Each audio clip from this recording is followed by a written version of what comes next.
What's going on, you guys? Welcome to Full Send SRT. Hope you guys are having a great day. Today we are going over the rumored 2022 Dodge Charger and Challenger SRT ACR. Yes, guys, the ACR from the Dodge Viper may be brought back to new models of the Challenger and Charger. Now, while this is not confirmed, there is a very high probability that we will see this in 2022, 2023, upwards to 2024, because as you know, the V8 will be soon done away with for all the models. That's right, guys, the supercharged and naturally aspirated V8s will soon be gone for all Dodge models. We are soon going to see hybrid V8s.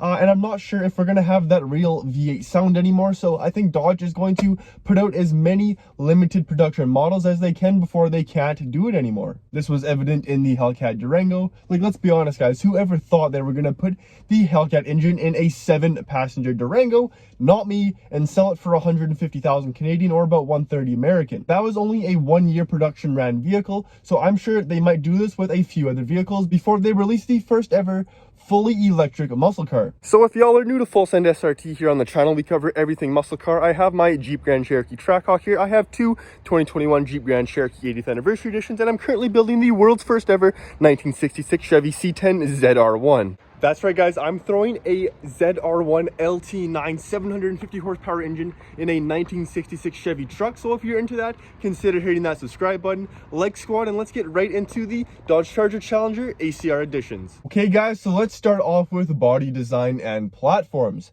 As some of you may know, Dodge recently announced the STLA platforms, the small, medium, large, and one for the trucks. But if you take a look right here, you'll see that the STLA large platform accommodates for muscle cars and all-wheel drive platforms. And what this automatically made me think of is having 1,000 horsepower in a Challenger or Charger, having all-wheel drive, and making it hook up right away. Because the previous issues with all the Hellcat Superstocks, Demons, and whatnot, and especially the Dodge Viper ACR, is that these vehicles cannot hook up. They spin all the way till third gear.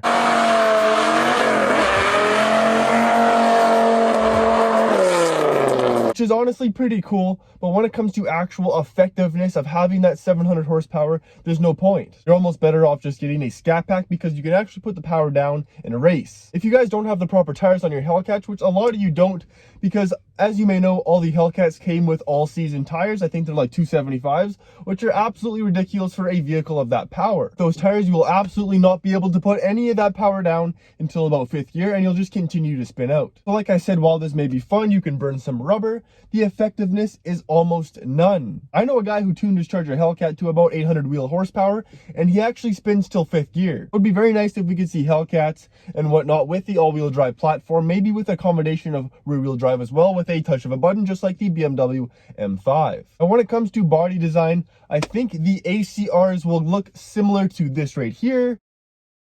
I think they will bring back the Dodge Viper ACR in the form of a Charger and a Challenger for a very limited special edition model, just like the Demon. You know, the Demon was only ran for 1 year, 2018, and then production was done. Now, who would have ever thought 10 years ago that Dodge would put a 840 horsepower vehicle for sale with factory warranty? Definitely not me. So for those of you saying that this vehicle is very unlikely and impossible, look what they've done in the past. I mean, look at the TRX, man. 6.2 liter Hellcat engine in a truck. Who would have ever thought? Well, the probability and the likelihood in my books is very high that we see the Challenger and Charger ACR with around 1,000 horsepower, that big wing, and the front cannons, the front splitter, and some different aerodynamic options. I think it's going to be lowered as well and meant for track use. And guys, honestly, if Dodge made these vehicles for track use with all-wheel drive and more aerodynamics, a little bit lighter vehicles with more carbon fiber interior upgrades, you know, if we got rid of the big bulky leather seats and we had carbon fiber bucket seats,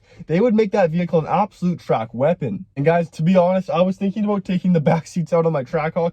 Let me know what you think down below and turning this into a race build. I think it'd be super cool to track this Trackhawk, but I don't know if you can actually take it on round tracks. A lot of tracks where I live won't let SUVs on, so I'm not sure what they'd say. Now, second, engine. What I think they would do is I think they would keep the SRT Hellcat engine or take the 6.4 and twin turbo it to get that 1000 horsepower. I am sure they could even take the Demon supercharger and tune it to about 900 to 1000, or they could just take a regular SRT engine and twin turbo it, hopefully with some big turbos, and get it to that crazy level. Or guys, honestly, they could just make a twin charged vehicle with the supercharger and turbos, just like that one guy. Oh, what was his name? I forget his name, but he actually put twin turbos on a supercharged Hellcat, and it was absolutely insane. I think it got like 2 miles per gallon, but I think it did 0 to 60 in like around 2.1, 2.2 seconds. Then we watch the online stuff and we say, hey, is that clickbait or is that legit?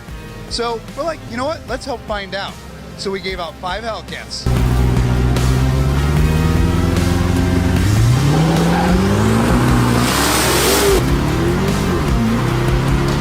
Four online influencers all got the same car, and they got $10,000 in cash, and we gave them no rules. We said, this is street racing.